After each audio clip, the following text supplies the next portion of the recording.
Pour la leçon d'aujourd'hui, on va voir trois concepts principaux. Le premier, donc, c'est le concept des réseaux en aval, des réseaux qu'on dit en anglais feed-forward.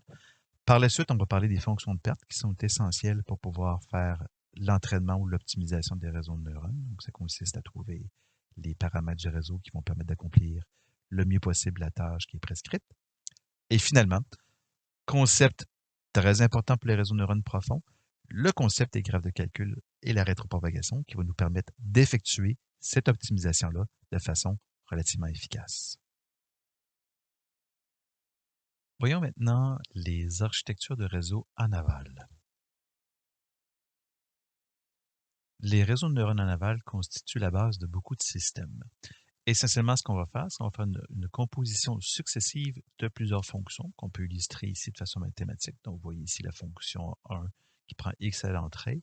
Et l'entrée de la fonction 2, c'est donc la sortie de la fonction 1. Et l'entrée de la fonction 3, c'est la sortie de la fonction 2, et ainsi de suite. Donc, vous voyez cet enchaînement de fonctions, fonction 1, fonction 2 et fonction 3. Ça va donc former un enchaînement. Ici, brièvement, si on considère qu'une fonction est une couche, donc on aura un réseau à 3 couches. Ce qui est intéressant avec les réseaux en aval, c'est qu'on peut les exprimer par un graphe acyclique, donc il n'y a pas de retour en arrière. Et ça, c'est par opposition au réseau dit récurrent qu'on va voir dans la deuxième partie du cours.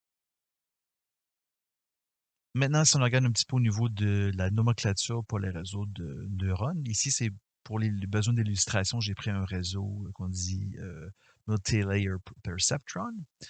L'idée, c'est que nous allons avoir au début ici une couche d'entrée. Donc, si vous avez un vecteur de 3 entrées, ça pourrait être bien entendu un vecteur plus grand ou une matrice comme si c'était des images. Et on va aussi avoir plusieurs couches cachées. On dit cachées parce que les sorties de ces couches-là ne vont pas être exposées à l'extérieur, mais plutôt, on voit ici, donc on prend un X1 qui va servir à alimenter une couche cachée, et les sorties de ces couches cachées-là vont alimenter d'autres couches. Éventuellement, on va avoir une couche de sortie.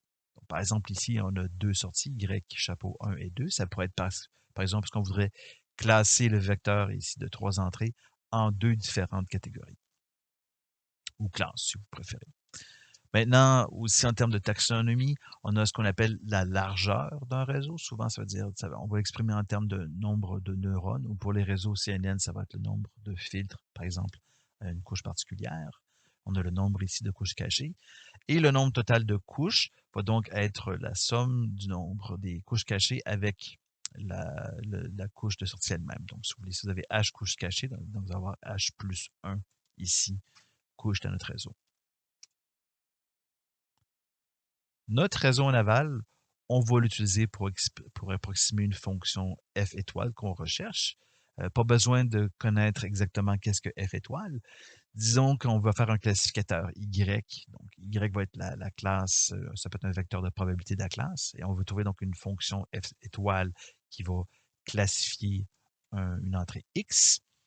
Et on les appelle donc des réseaux en aval. Pourquoi? Parce que l'information va se propager uniquement de X vers Y. L'entraînement va servir à trouver c'est quoi les paramètres lambda pour ce réseau F qui va donner la meilleure approximation de cette fonction-là, F étoile qu'on recherche. Comme je vous dis, la fonction F étoile, ça peut être un classificateur parfait. Donc, si vous voulez un humain pour lequel on lui présente une image et il nous donne une classe. Il y a plusieurs choix à faire lorsqu'on vient créer ces fonctions F-là, donc ces réseaux de neurones-là. Moi, ce que j'appelle dans mon langage à moi de tricoter ces différents réseaux de neurones-là. Dans le cours, essentiellement, on va passer beaucoup de temps à vous montrer justement comment faire ces choix-là, des choix surtout au niveau de l'architecture. Par exemple, le nombre de couches qu'on veut utiliser. Plus un réseau est profond, plus on va dire qu'il est puissant en termes de ses capacités à classer ou à régresser ou à faire, dans le fond, du traitement d'informations. Ça peut être aussi au niveau du nombre de neurones cachés ou pour les filtres, pour les réseaux convolutifs, le nombre de filtres par couche. Le type de couche, il existe différentes catégories de couches qu'on va voir encore là au fil des semaines. On peut aussi avoir ce qu'on appelle des skip connections, donc l'idée de prendre l'information d'une couche plus basse et de l'envoyer directement à une couche plus élevée. Donc, c'est une espèce de voie de contournement pour l'information. On va aussi voir le concept de goulot d'étranglement dans la littérature en anglais. Bon, on appelle ça des bottlenecks. Donc, essayer de forcer les réseaux à faire des choix au niveau de la représentation. Donc, de réduire, par exemple, on va avoir un vecteur qui rentre à, je sais pas moi, 75 dimensions. Puis dans notre bottleneck, dans le fond, on va dire au réseau, je veux que tu me projettes ça dans une dimension de peut-être 15. Pour après ça, peut-être faire une expansion de retour vers, disons, 75 dimensions. On va aussi avoir les couches de pooling, max pooling, average pooling, qui vont permettre de réduire souvent les dimensions spatiales de notre système. Là. Donc, passer des images de 224 à 224 à des images, par exemple, de 7 par 7. On va aussi beaucoup travailler les mécanismes de tension, ces mécanismes-là qui prennent de plus en plus de place dans la communauté scientifique pour les réseaux de neurones. Important aussi, il y a comme le corps du réseau de neurones, et aussi il va y avoir les sorties. Donc, on va falloir choisir quelles sont les fonctions qu'on veut utiliser en sortie. Ça peut être des sigmoïdes, des tangentes hyperboliques, des fonctions qu'on va dire le softmax. La fonction de perte, qui va prendre la sortie de notre réseau, va comparer avec pas les prédictions, mais les étiquettes de notre jeu de données d'entraînement. Et à partir de la perte qui est calculée, on va pouvoir donc faire l'entraînement. L'objectif, ça va être donc on fait l'optimisation, on va vouloir réduire cette perte-là, donc trouver les paramètres du réseau qui vont permettre donc le plus possible de remplir, si vous voulez, le cahier de charge, donc de faire des prédictions qui correspondent à notre jeu de données d'entraînement. On va aussi devoir choisir un optimiseur. Il en existe plusieurs, par exemple, Stochastic Gradient Descent, Adam, RMS Prop, ainsi de suite. La semaine prochaine, on va voir un certain nombre de ces optimiseurs. Bien entendu, aussi, il y a beaucoup d'autres training details qu'il faut travailler, par exemple, ce qu'on appelle le learning schedule, le learning rate schedule. Donc, c'est ou par exemple, l'ordre des exemples qu'on présente à notre réseau, ça peut avoir un impact sur la qualité ou la qualité des résultats, parfois même aussi au niveau de la convergence. Il y a certaines architectures pour certains problèmes qui demandent qu'on présente tout d'abord au réseau des exemples faciles à trouver la réponse. Ça lui permet donc de se placer dans une région intéressante, si vous voulez, au niveau des solutions. Et après ça, progressivement, on va venir présenter des exemples d'entraînement de plus en plus difficiles pour venir comme raffiner sa connaissance sur le domaine. Et justement, pendant qu'on parle de training details, voici un exemple de training details qu'on peut avoir pour une architecture assez complexe, donc l'architecture YOLO 9000 que je vous ai présenté en introduction la semaine passée pour faire la détection en temps réel d'objets dans l'image. On voit donc, par exemple, au niveau de l'entraînement, on va dire qu'on va faire 160 époques using stochastic gradient descent with a starting learning rate of 0.1, polynomial rate decay with a power of 4, weight decay of 0.0005, and momentum of 0.9 using the DarkNet Neural Network Framework. Autre exemple ça c'est pour la classification. Maintenant, pour la détection, vous voyez, ils ont dû faire un deuxième type d'entraînement ici, donc un entraînement sur 160 époques. Une époque, juste pour vous donner un petit peu une idée, c'est lorsqu'on passe notre jeu de données d'entraînement au complet. Donc, si on a 1 million d'images, ça veut dire qu'on a fait 1 million de présentations des exemples et on a calculé la perte sur 1 million de résultats. Puis après ça, on a fait ce qu'on appelle le backprop pour venir modifier les poids des réseaux. C'est sur une époque, c'est faire le tour complet d'un jeu de données. Donc, pour la partie détection d'images, donc ils font 160 époques avec un learning rate qui est indiqué ici de 10 exposant moins 3. On le divise ce learning rate-là par 10 à l'époque 60 et à l'époque 90. Donc, ils ont dû identifier manuellement quels sont les moments à laquelle on fait baisser le learning rate. Pourquoi est-ce qu'on fait baisser le learning rate? C'est pour permettre au réseau, si vous voulez, lorsqu'il semble avoir convergé dans une région intéressante ici de ces paramètres, on va diminuer un petit peu le learning rate pour, dans le fond, juste faire, si vous voulez, un raffinement de ces paramètres-là pour commencer à faire des grandes variations des valeurs des paramètres. Donc, c'est une recette quand même assez complexe, ce qui fait un peu penser à l'époque de l'alchimie où ce que les gens devaient prendre différents composés chimiques et mélanger ça sous la pleine lune afin de retrouver la pierre philosophale qui transformerait le plomb, par exemple, en or. Je parlais un peu plus tôt que lorsqu'on fait des choix pour nos réseaux de neurones, il faut aussi choisir les fonctions de sortie. C'est des paramètres, des hyperparamètres qu'on appelle pour définir notre architecture. Et il existe bien entendu différents types de fonctions de sortie. Une qui est extrêmement populaire pour la classification d'image, par exemple, classification de son, c'est ce qu'on appelle la sortie softmax. Donc, c'est une sortie qui va dire qui va comme privilégier donc une classe parmi un certain nombre, donc ce qu'on appelle un multiclasse exclusif, par rapport à multilabel où on pourrait avoir plusieurs prédictions qui sont élevées en sortie pour un exemple d'entrée. Il y a la sigmoïde, qui est une fonction qui, peu importe l'entrée x, va nous retourner une sortie entre les valeurs de 0 à 1. Donc, ça peut être important des fois d'avoir des valeurs entre 0 et 1. Il y a la tangente hyperbolique, qui est son cousin germain, qui essentiellement, c'est comme une sigmoïde un peu modifiée, qui va nous retourner, elle, des sorties qui varient entre -1 et 1. Si vous voulez prédire des angles, j'ai vu plusieurs articles pour faire de la manipulation de la saisie d'objets qui, au lieu de prédire un angle θ, vont plutôt prédire deux valeurs qui correspondent à sinus de θ et cosinus de θ. Donc, on remarque que lorsqu'on fait ces prédictions-là, les entraînements sont plus stables, convergent mieux, les résultats sont meilleurs. On peut aussi avoir une sortie linéaire, donc pas mettre de nom de linéarité, pour, par exemple, faire des régressions. Donc, on va pouvoir régresser sur des valeurs entre moins l'infini et plus l'infini. Donc, d'avoir une sortie linéaire va nous permettre de faire ça. Ça va donc correspondre à la sortie, ce qu'on appelle la préactivation. Donc, pour une sortie, pour une couche ici, donc vous voyez W transpose étant les poids de notre couche, H étant les valeurs de sortie de la couche cachée précédente et B étant les biais qu'on additionne. Donc, ça serait, comme je dis, la préactivation. Donc, juste avant de passer une non-linéarité, dans ce cas-ci, on n'en met pas parce qu'on veut une sortie linéaire. On peut aussi faire des trucs comme du genre, ben, au lieu de prédire de prédire la variance, donc je voudrais estimer des variances dans mon prédicteur, ben, au lieu de prédire la variance, je vais plutôt prédire ce qu'on appelle la précision, qui est l'inverse de la variance, donc 1 sur sigma carré. C'est quelque chose qui, justement, qui parle dans le manuel. Et c'est vraiment ici ce qu'il faut voir comme message, c'est faut pas espérer que notre réseau, hein, on va mettre des neurones dans une boîte noire, on va mettre on a une base de données d'entraînement, on a une bonne fonction de perte, puis on va espérer que la recette pogne et que dans le fond, notre réseau nous fasse des belles prédictions. Il faut vraiment se mettre dans l'idée qu'il faut que le réseau, OK, avant même d'avoir vu un premier exemple d'entraînement, on va utiliser les poids souvent dans notre réseau au hasard.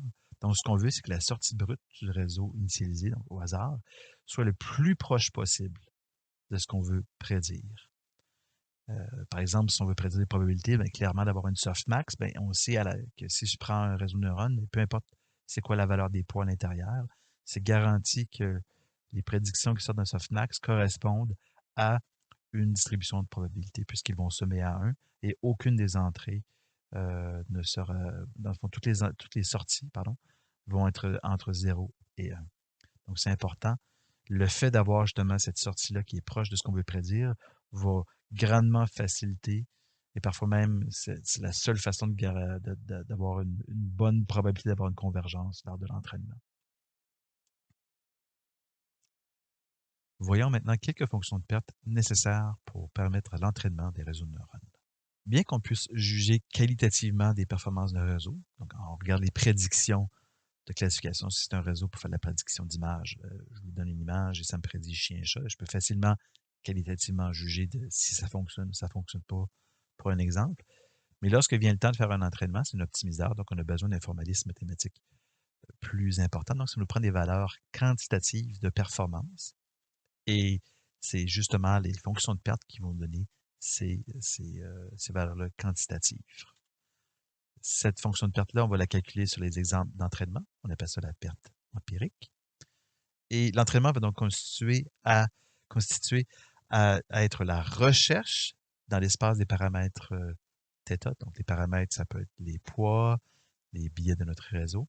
Donc, de retrouver les paramètres qui vont minimiser cette perte-là. Et idéalement, ce qu'on voudrait, c'est que cette recherche de paramètres-là soit le plus efficace possible. On va devoir chercher dans des espaces de paramètres de plusieurs millions de dimensions. Si on n'est pas efficace dans notre recherche de ces paramètres-là, ben, ça va nous prendre une quantité phénoménale de temps pour pouvoir trouver des valeurs qui sont satisfaisantes pour les performances qu'on cherche à obtenir avec nos réseaux de neurones. On va ici voir un exemple de fonction de perte, de loss function. C'est la perte SVM multiclasse. C'est celle que j'ai utilisée la semaine passée en classe lorsque je vous avais montré la classification MNIST avec une couche linéaire ou deux couches linéaires. Donc, c'est la perte qu'on va travailler en premier lieu ici, pour vous donner un petit peu l'intuition. On va avoir un réseau très, très simple ici. Là. Je n'ai pas besoin de mettre exactement c'est quoi la fonction, mais je la mets ici là, pour vous aider quand même à comprendre le contexte. Donc, j'ai une fonction f de x qui est mon réseau. Ça va être essentiellement juste une matrice de poids W. Comme je vous dis, là, pour l'instant, les poids ne vont pas intervenir dans le calcul. On va simplement prendre les sorties directement de notre réseau pour calculer cette perte-là. On a ici, donc, à la verticale, donc si c'est un exemple d'entraînement, donc c'est une image en ton gris de 28 pixels par 28 pixels. Et ici, vous avez 1, 2 et 3. Ça correspond aux 3 sorties de mon réseau puisque j'ai 3 classes.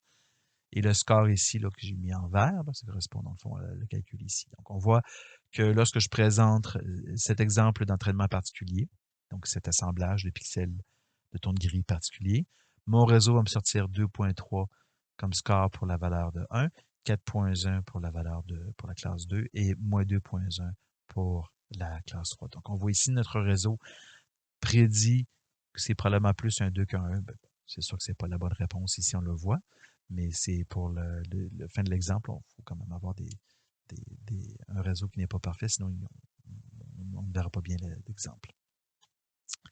Deuxième image que je présente, un 2. Donc, on voit ici un score de 1.7 pour la sortie correspondant à la classe 1, 5.4 pour la sortie correspondant à la classe 2 et 2.3 pour la sortie correspondant à la classe numéro 3. Et pour le troisième exemple d'entraînement, donc le chiffre 3. Là, ici, j'aurais pu, dans le fond, permuter les exemples. Ça donne juste que j'ai mis un 2, 3 dans le même ordre que les classes. Et ce qu'on voit ici, donc encore là, 1.7, 1.4 et moins 1.3. Donc, on voit ici la classe 3 qui est la bonne classe. On voit que le score est quand même faible. D'accord, là, ici, ça va être un exemple qui est relativement erroné en termes de prédiction par notre réseau actuel. Notre perte SVM multiclasse, elle s'exprime comme suit. Donc, la perte L va être égale à 0 si le score correspondant à la cible.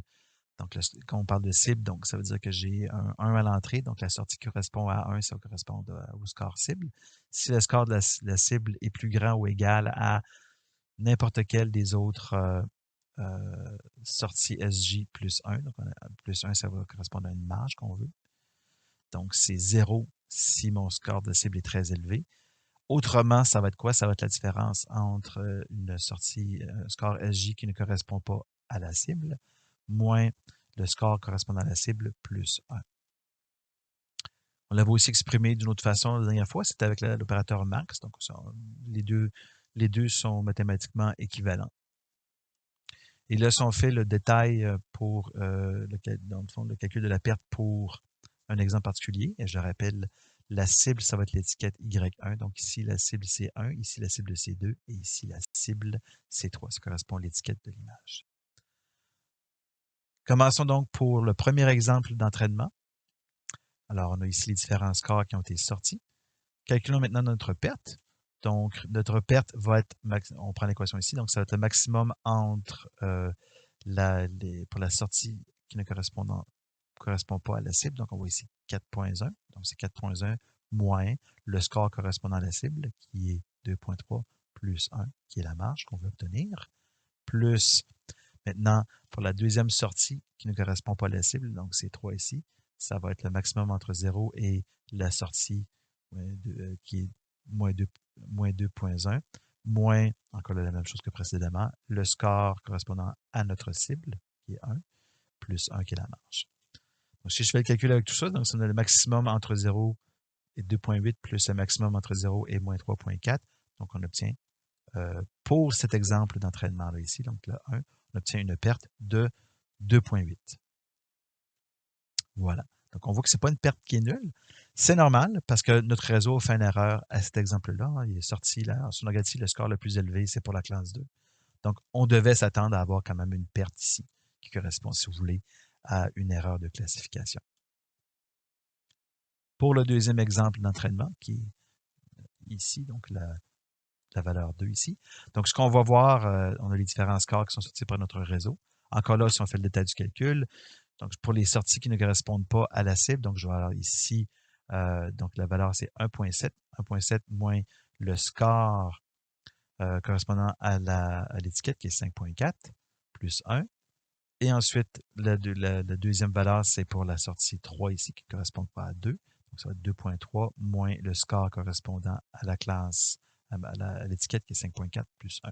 Encore là, si on fait le calcul, on obtient donc un maximum entre 0 et moins 2.7. Donc, ici, on va obtenir 0. Encore là, ici, on va obtenir 0 parce que j'ai une valeur négative. Donc, ici, au total, pour cet exemple d'entraînement-là, la perte SVM multiclasse, elle est de 0. Pourquoi? Parce que si on regarde ma sortie, la sortie qui correspond à la sortie la plus élevée correspond bel et bien à la bonne classe, donc 5.4. Et non seulement ça, mais aussi la différence entre 5.4 et n'importe quelle autre sortie ici, elle est plus grande que la marge qui est de 1. Donc, nécessairement, ma perte va être de 0. Ce que ça veut dire, c'est que pour cet exemple d'entraînement-là, je n'ai pas de perte, mon réseau a bien accompli sa tâche. Donc, on attribue une perte de 0. Finalement, pour le troisième exemple, on présente un chiffre ici, une image qui ressemble à 3. On regarde les différentes sorties, donc 1.7, 1.4 et moins 1.3. On refait encore notre calcul ici pour la perte SVM. Est-ce qu'on obtient donc, en bout de ligne, c'est un max entre 0 et 4.0 plus le max entre 0 et 3.7. Donc, une perte SVM multiclasse de 7.7. Encore là, ça s'explique pourquoi.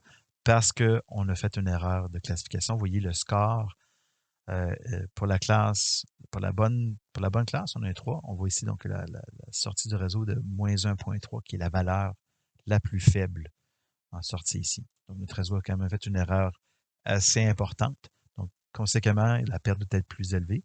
Ça va donc forcer l'optimiseur à vouloir corriger fortement, c'est le réseau pour, dans le fond, mieux prédire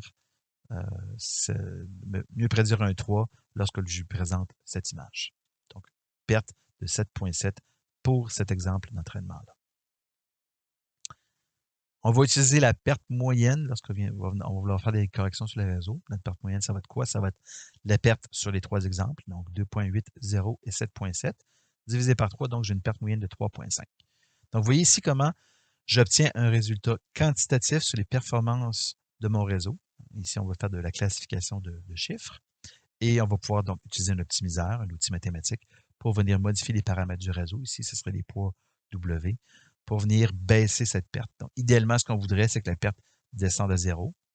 Ça se peut que ça se produise si notre réseau est suffisamment puissant, si nos exemples sont suffisamment beaux, si vous voulez, puis qu'il n'y en a pas tant que ça. Ça se peut très bien qu'on arrive à une perte de 0. Mais c'est important aussi de bien comprendre, dès que ma perte moyenne tombe à 0, donc ça veut dire que tous mes exemples d'entraînement sont bons, ils ont été bien classifiés. Ben, si j'ai une perte de 0, le réseau ne va plus apprendre. Il va donc avoir convergé et il n'y aura plus de possibilité d'apprentissage.